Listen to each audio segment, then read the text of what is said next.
Hello everyone, कैसे हैं आप सभी लोग। आज के इस सेशन में ज्योग्राफी के एक और ज़बरदस्त टॉपिक साइक्लोन के बारे में हम स्टडी करने वाले हैं। साइक्लोन क्या होता है, इसके कितने टाइप्स होते हैं और ये कैसे बनते हैं। आज के सेशन में बहुत ही सिंपल एंड आसान तरीके से मैं आपको समझाने वाला हूँ। साइक्लोन से रिलेटेड हमको क्वेश्चंस एग्जाम में देखने को मिलते हैं, इसलिए अच्छे से फोकस होकर इस लेक्चर को, इस टॉपिक को हमको कंप्लीट करना है। तो चलिए शुरू करते हैं। सबसे पहले हम बात करते हैं कि साइक्लोन क्या है। तो फ्रेंड्स, साइक्लोन एक एटमॉस्फेरिक इवेंट होता है जो कि खास तौर पर समुद्र में कुछ विशेष कंडीशंस होती है उनके बनने पर होता है। इमेजिन कीजिए कि एक बड़ा सा ओशन है। अब उस ओशन के किसी हिस्से में हवा का दबाव जो है अचानक बहुत ही कम हो जाता है, प्रेशर जो होता है बहुत ही कम हो जाता है। जब ऐसा होता है तो वहां पर एक लो प्रेशर एरिया क्रिएट हो जाता है। अब यहाँ पर समझिए, नेचर का एक सिंपल सा रूल होता है, हवा जो होगी हमेशा हाई प्रेशर वाली जगह से लो प्रेशर वाली जगह की ओर चलती है, हाई प्रेशर से लो प्रेशर की ओर। क्लियर? मतलब जहां पर ज्यादा हवा है वहां से वह उस जगह जाती है जहां पर हवा कम है। तो जैसे ही ओशन में लो प्रेशर जोन बनता है, आसपास के हाई प्रेशर एरिया से हवा जो है तेजी से उसकी तरफ आने लगती है। लेकिन जब यह हवा उस लो प्रेशर जोन में पहुंचती है तो वो सीधे अंदर नहीं जाती है। वजह क्या होती है इसकी? क्योंकि अर्थ जो होती है वो घूमती है, इस वजह से एक फोर्स लगता है जिसे हम कहते हैं कोरियोलिस फोर्स। इस कोरियोलिस फोर्स के कारण हवा सीधे न जाकर घूमने लगती हैं और धीरे धीरे ये सर्कुलर मोशन बन जाता है। और जैसे जैसे हवा ऊपर उठती है, वाटर वेपर जो है कंडेंस होकर क्लाउड्स बनाते हैं और बारिश होने लगती है। जब ये पूरी प्रोसेस तेज हो जाती है तो जो सिस्टम बनता है वही साइक्लोन कहलाता है। आई होप आपको समझ में आया होगा कि साइक्लोन क्या होता है। एक एटमॉस्फेरिक इवेंट होता है। साइक्लोन के इफेक्ट्स को लेकर आगे बात करते हैं। साइक्लोन के दौरान हमको तेज हवाएं देखने को मिलती है, तेज हवाएं चलती है, बहुत हैवी रेनफॉल होती है। और जब ये जमीन से टकराता है, लैंडफॉल करता है, तो कोस्टल एरियाज में बहुत ही डिस्ट्रक्शन मतलब तबाही को लेकर आता है। इसीलिए साइक्लोन से बचाव जो होता है बहुत ही इंपॉर्टेंट होता है। साइक्लोन के फ्रेंड्स अलग अलग नेम्स दुनिया भर में हैं। जैसे आपके एक दोस्त के अलग अलग निकनेम हो सकते हैं, वैसे ही साइक्लोन को भी अलग अलग रीजन में अलग अलग नामों से जाना जाता है। कैरिबियन सी में, कैरिबियन सागर जो है वहां पर अगर साइक्लोन आ रहा है तो उसका लोकल नेम क्या है? हरिकेन है, उसे वहां पर हरिकेन के नाम से जाना जाता है। चाइना सी में, चाइना सागर में अगर चक्रवात देखने को मिलता है, हमको साइक्लोन देखने को मिलता है, तो उसे टाइफून कहते हैं। क्या बोलते हैं? टाइफून। इंडियन ओशन में, हिंद महासागर में अगर चक्रवात आता है तो उसे हम बोलते हैं ट्रॉपिकल साइक्लोन। जापान में अगर हमको साइक्लोन देखने को मिलता है तो उसे टाइफून कहते हैं। नॉर्थन ऑस्ट्रेलिया में अगर हमको देखने को मिलता है चक्रवात तो उसे विली विली के नाम से जाना जाता है। फिलीपींस में बागुयो के नाम से जाना जाता है। एंड यूएसए, संयुक्त राज्य अमेरिका में टॉर्नेडो के नाम से जाना जाता है। ध्यान दीजिएगा, टॉर्नेडो जो है जमीन पर बनता है, बहुत तेज, छोटा होता है लेकिन ज्यादा खतरनाक होता है, जबकि साइक्लोन समुद्र पर बनता है और बड़ा होता है। तो ये चीज आपको क्लियर हो गई। देखिए, चक्रवात साइक्लोन को थोड़ा सा और डिटेल में हम डिस्कस करते हैं। बात करते हैं कि हाउ साइक्लोन फॉर्म्स, चक्रवात कैसे बनता है। ये तो हमने समझ लिया कि साइक्लोन क्या होता है। अब बात आती है कि बनता कैसे। तो साइक्लोन की फॉर्मेशन कोई एक सिंपल प्रोसेस नहीं होती है, ये कई स्टेप में और कई फैक्टर्स पर डिपेंड करता है। तो चलिए एक एक करके स्टेप बाय स्टेप समझते हैं। सबसे पहला, वार्म ओशन वाटर, गर्म समुद्री जल। देखिए, साइक्लोन बनने के लिए सबसे जरूरी कंडीशन होती है समुद्र का जो तापमान होगा कम से कम 26 डिग्री सेल्सियस या फिर उससे ज्यादा होना चाहिए। अगर टेम्परेचर 26 डिग्री सेल्सियस से कम हुआ तो साइक्लोन नहीं बन पाएगा, मतलब साइक्लोन को हीट चाहिए होती है। क्लियर? दूसरी कंडीशन, दूसरी step, evaporation and rising vapour, वाष्पीकरण और ऊपर उठती भाप। जब ओशन पानी गर्म होता है तो वो इवोपरेट होने लगता है, मतलब पानी जो है भाप बनकर ऊपर उठने लगता है। तो ये कंडीशन भी जरूरी होती है। तीसरी चीज होती है ह्यूमिडिटी एंड क्लाउड फॉर्मेशन, नमी और बादल का बनना। तो जो वाटर वेपर ऊपर जाती है वो हवा में ह्यूमिडिटी बढ़ा देती है।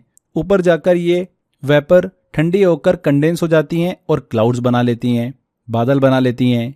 इवेपोरेशन के कारण जहां पर पानी था वहां का प्रेशर जो है वो कम हो जाता है, यहां बनता है एक लो प्रेशर एरिया। अब नेचर का रूल है, हवा हमेशा हाई प्रेशर से लो प्रेशर की तरफ जाती है। तो जब हवा लो प्रेशर एरिया में जाती है तो वो सीधी नहीं जा पाती है। मैंने आपको बताया था, अर्थ अपनी जो है वो जो एक्सिस है उस पर घूमती रहती है, जिससे एक फोर्स लगता है जिसको बोलते हैं कोरियोलिस फोर्स।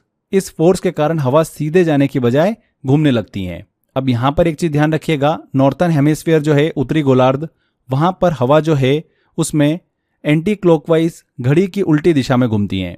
वहीं सदर्न हेमिस्फीयर जो होता है दक्षिणी गोलार्ध, उसमें हवा जो होगी वो क्लॉकवाइज घड़ी की दिशा में घूमती हैं। जब ये पूरी प्रोसेस लगातार कई घंटों तक चलती रहती है और जब हवा लगातार घूमती रहती है तब जाकर एक पावरफुल सर्कुलर सिस्टम डेवलप हो जाता है जिसे हम कहते हैं साइक्लोन। तो आई होप अब आपको थोड़ा सा और अच्छे से क्लियर हुआ होगा। आगे हम बात करते हैं कि लैंडफॉल क्या होता है। What is landfall? तो साइक्लोन बनने के बाद ये ओशन के ऊपर धीरे धीरे मूव करता है। जब यह किसी लैंड एरिया से टकराता है तो उसे हम कहते हैं लैंडफॉल। लैंडफॉल के समय बहुत तेज हवा और भारी बारिश होती है जिससे जमीन पर बहुत ज़्यादा डैमेज हो सकता है। लेकिन लैंडफॉल के बाद साइक्लोन जो है वो कमज़ोर भी पड़ जाता है क्योंकि उसे ओशन की गर्मी और नमी मिलना बंद हो जाती है और धीरे धीरे वो खत्म हो जाता है। यहाँ तक आपको समझ में आया? आगे फ्रेंड्स अब हम बात करते हैं टाइप्स ऑफ साइक्लोन्स के। कितने तरीके के साइक्लोन होते हैं। हमने ये समझ लिया कि साइक्लोन कैसे बनता है, उसे बनने के लिए किन किन फैक्टर्स की ज़रूरत होती है ये भी डिस्कस करा। अब हमको समझना ज़रूरी है साइक्लोन के टाइप्स क्या होते हैं। तो मेनली साइक्लोन दो तरीके के होते हैं। एक होता है ट्रॉपिकल साइक्लोन और दूसरा होता है एक्स्ट्रा ट्रॉपिकल साइक्लोन, या फिर इसको बोलते हैं टेम्परेट साइक्लोन, शीतोष्ण चक्रवात। एंड ट्रॉपिकल साइक्लोन को बोलते हैं उष्णकटिबंधीय चक्रवात। देखिए एक एक करके समझें। उष्णकटिबंधीय चक्रवात, ट्रॉपिकल साइक्लोन, ये वो साइक्लोन होते हैं जो कि ट्रॉपिकल रीजन में बनते हैं। ट्रॉपिकल रीजन का मतलब होता है कि ट्रॉपिक ऑफ कैंसर जो है कर्क रेखा और ट्रॉपिक ऑफ कैप्रिकॉन जो है मकर रेखा, उसके बीच का एरिया, यानी इक्वेटर के आसपास के गर्म इलाके, उसे हम बोलते हैं ट्रॉपिकल रीजन। ठीक है। अलग अलग जगहों पर इन ट्रॉपिकल साइक्लोन को अलग अलग नामों से जाना जाता है। अटलांटिक ओशन, ईस्टर्न पैसिफिक में इसे हरिकेन कहते हैं, नॉर्थ वेस्टर्न पैसिफिक में इसे टाइफून कहते हैं। तो ये साइक्लोन बहुत तेज होते हैं, खतरनाक होते हैं और इनका साइज जो होता है बहुत ही बड़ा हो सकता है। ठीक है। तो ये हमने ट्रॉपिकल साइक्लोन की बात करी जो कि ट्रॉपिकल रीजन में बनते हैं। ट्रॉपिकल रीजन क्या होता है मैंने आपको समझा दिया है। एक्स्ट्रा ट्रॉपिकल साइक्लोन की बात करें, मतलब टेम्परेट साइक्लोन की, शीतोष्ण चक्रवात की, तो ये वो साइक्लोन होते हैं जो कि टेम्परेट रीजन में बनते हैं। टेम्परेट रीजन का मतलब है ट्रॉपिक ऑफ कैंसर से लेकर आर्कटिक सर्कल तक नॉर्थर्न हेमिस्फीयर में, और ट्रॉपिक ऑफ कैप्रिकॉन से अंटार्कटिक सर्कल तक साउथर्न हेमिस्फीयर में, उसे बोलते हैं टेम्परेट रीजन। यानी ये चक्रवात ठंडे या फिर ठंडे गर्म मिक्स वाले इलाकों में बनते हैं। इन साइक्लोन के बनने के लिए समुद्र का टेम्परेचर ज़्यादा ज़रूरी नहीं होता है, बल्कि ये बनते हैं जब कोल्ड एयर और वार्म एयर आपस में टकराती हैं। इसीलिए इन्हें एक्स्ट्रा ट्रॉपिकल साइक्लोन या फिर टेम्परेट साइक्लोन कहा जाता है। तो ये भी क्लियर हो गया होगा शीतोष्ण चक्रवात टेम्परेट साइक्लोन किसे कहते हैं। आगे देखिए, अभी हाल ही के दिनों में, पिछले अगर हम 1-2 साल की बात करें तो इसमें हमको अलग अलग रीजन में जो चक्रवात देखने को मिले हैं उससे रिलेटेड एग्जाम के अंदर क्वेश्चन पूछे जाते हैं। एग्जाम पॉइंट ऑफ व्यू से बहुत ही इंपॉर्टेंट है। कुछ मैं आपको साइक्लोन का नाम बता रहा हूँ, इंपॉर्टेंट हम डिस्कस कर रहे हैं। साइक्लोन का नाम, ओशन बेसिन, किस समय हमको देखने को मिला और अफेक्टेड रीजन्स क्या रहे। तो सबसे पहले हम बात करते हैं रेमल की।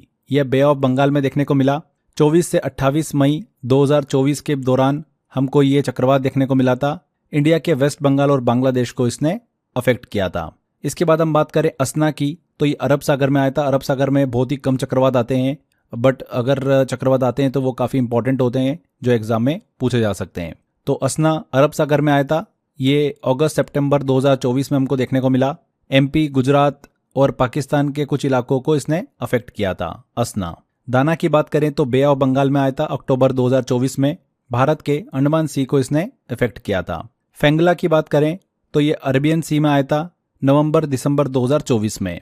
अल्बो की बात करें तो गल्फ ऑफ मैक्सिको में आया, जून 2024 में आया था। ये मैक्सिको और यूएसए, टेक्सास को इसने अफेक्ट किया था। बेरिल नॉर्थ अटलांटिक ओशन में देखने को मिला, जून-जुलाई 2024 की बात है, और इसने अफेक्ट किया था यूएसए को, विंडवर्ड आइलैंड और यूएसए। क्रिस साइक्लोन की बात करें तो गल्फ ऑफ मैक्सिको में आया था, मैक्सिको को इसने अफेक्ट किया था जुलाई 2024 में। डेबी चक्रवात जो था यह भी गल्फ ऑफ मैक्सिको में आया, अगस्त 2024 में आया था। यूएसए के फ्लोरिडा और साउथ कैलिफोर्निया को इसने अफेक्ट किया था। अर्नेस्टो नॉर्थ अटलांटिक ओशन में आया अगस्त 2024 में। बर्मुडा, कनाडा, इस रीजन को इसने अफेक्ट किया था। फ्रांसिन गल्फ ऑफ मैक्सिको में आया था सितंबर 2024 में। यूएसए को इसने अफेक्ट किया। इसके बाद नॉर्थ अटलांटिक ओशन के अंदर हमको सितंबर से लेकर अक्टूबर में कई सारे चक्रवात देखने को मिले, जिसने मैक्सिमम ऑफ यूएसए वाला जो सेक्शन रहा है, रीजन रहा है, उसको अफेक्ट किया है। और इनके नाम है गॉर्डन, हेलेन, आइजैक, जायज, किर्क, लेस्ली, ये सभी हमको देखने को मिले। अक्टूबर नवंबर में ऑस्कर और पेटी भी वहां पर साइक्लोन देखने को मिला। गल्फ ऑफ मैक्सिको में हमको मिल्टन देखने को मिला अक्टूबर में, यूएसए के फ्लोरिडा को इसने अफेक्ट किया था। गल्फ ऑफ मैक्सिको में ही राफेल चक्रवात देखने को मिला नवंबर 2024 में, क्यूबा रीजन को इसने अफेक्ट किया था। एंड सारा साइक्लोन नॉर्थ अटलांटिक ओशन में देखने को मिला नवंबर 2024 में।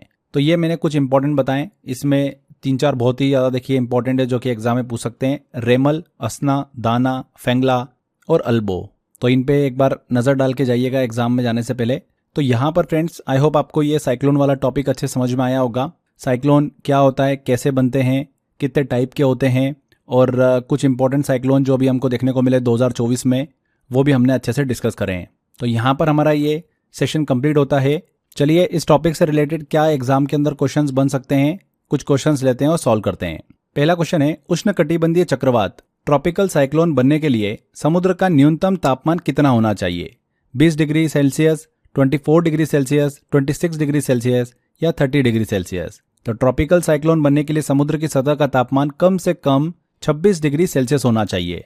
अगर तापमान इससे कम हुआ तो इवोपरेशन और क्लाउड फॉर्मेशन की जो प्रोसेस होती है वो कमजोर हो जाएगी और साइक्लोन बन नहीं पाएगा। तो 26 डिग्री सेल्सियस। कोरियोलिस बल किस कारण से उत्पन्न होता है? चंद्रमा की गति, पृथ्वी का घूमना, समुद्री लहरें या वायुदाब का अंतर? तो कोरियोलिस फोर्स पृथ्वी के अपने अक्ष पर घूमने, रोटेशन की वजह से उत्पन्न होता है। तो पृथ्वी का घूमना, बी आंसर। टेम्परेट साइक्लोन बनने के लिए किस चीज की आवश्यकता नहीं होती है?